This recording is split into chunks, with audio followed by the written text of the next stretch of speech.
Historically, black women have been raised to be these strong, independent beings. We have been told that we need to hold our own. Um, you know, as recently, you don't need a man. You can do bad all by yourself, which is true. It's just a lot. We've been taught a lot. And a lot of what we've been taught not necessarily has not been wrong, but it hasn't always been beneficial to our union with the black man. And it wasn't until recently that I realized this situation. I wound up getting a flat tire. One hand, I was on the phone with this guy, and he asked me where I was, and I thought he was gonna come. He wound up just not coming. He wound up asking me if I had AAA, which I did. So I called AAA. I made my service call, and then after that, I see this guy, black guy. He's approaching my car, and he says, "Hey, go pull inside that complex or whatever, and I'll change your tire for you." So I told him, I said, "No, it's okay, thank you. I have AAA." And he looked at me. He was like, "Pull your car inside of the complex, not this right, but the next right, and I'll change your tire for you." So I just went on ahead. I mean, I was in the middle of the street, so I did what he said, and I just went on ahead and I pulled my car into the complex.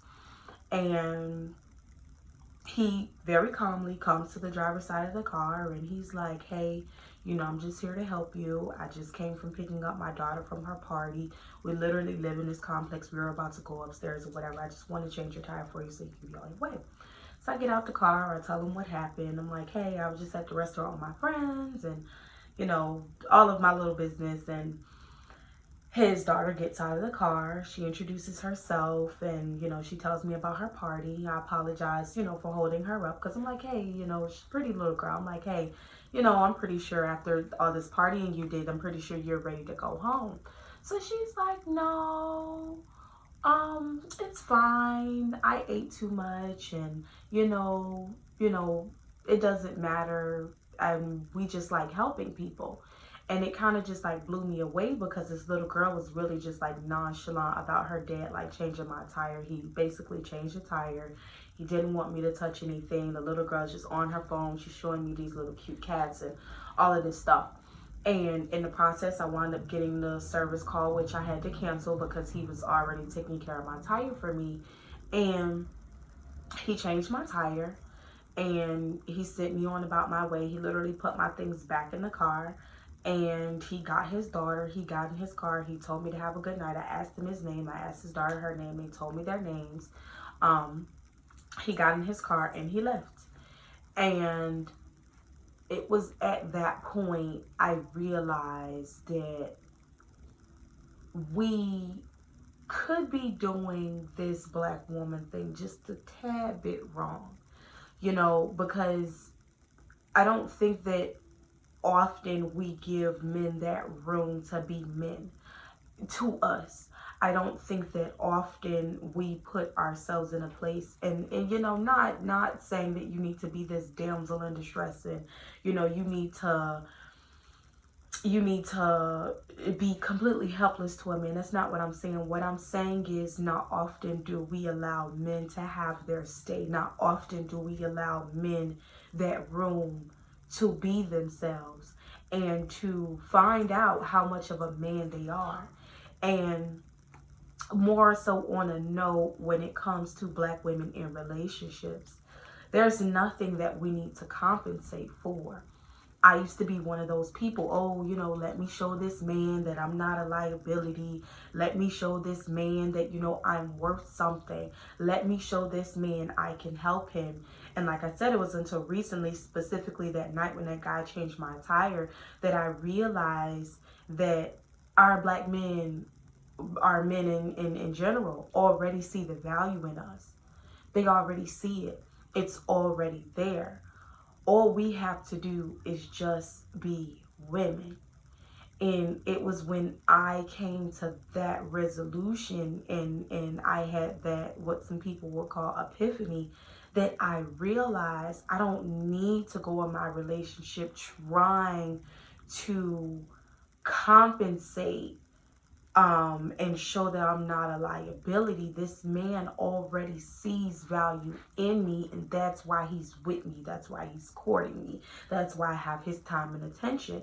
And, you know, for women all over, I want us to realize that we just have to be.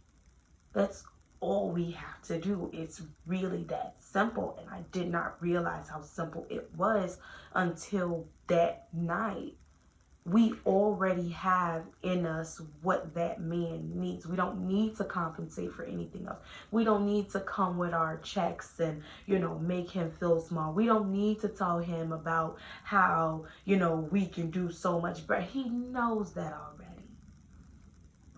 So this was just something I had to share, because, you know, it's very powerful to realize that just being you and being a woman and being in your body and sitting in what your soul, you know, gives off, and, you know, the things that you have to offer is enough. It's enough. You don't have to try. And, you know, historically, because we have been, you know, branded to be these strong women, we feel like we have to try. We have to go out there and prove we're just as good as the next person. You know, it's like we feel like we have to do things for a person to see our worth. Our worth is right there. Literally, all we have to do is look in the mirror and see that our worth is there. It's right in front of us. These men see it. Black women, these men see it. All you have to do is let him show you that he's worth accessing that value that you have. Be a good mom to your kids if you have any kids. If you don't have any kids, if you're single, be a good woman to yourself. Be a good woman to your family. Be a good aunt. Be a good cousin. Just be. That's it. You don't have to try anything. That's the life hack. Don't try. Just be. Just be calm. Be beautiful. Be collected. Be poised. Let that man open that door for you. Let that man pay that tab. Let him be a man to you.